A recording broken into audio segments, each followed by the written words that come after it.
Morning guys. Punta tayo sa tanim ng aking nanay. Paliman ng aking nanay. Yan guys.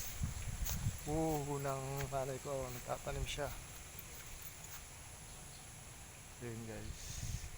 Yun. Nakikita mo na guys. Yan. Lawak ng tanim na nila. Guys, napakalawak ng tanim na guys.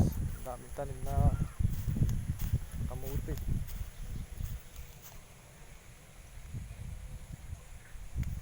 Ang daming kamuting kahoy na nakatanim guys.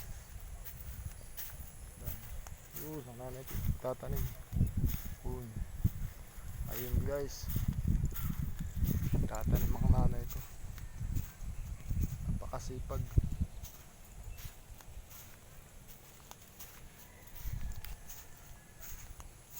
Pupunta tayo ngayon kay Ate Bili.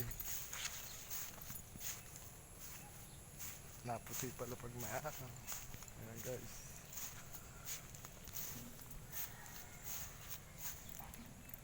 Masulog.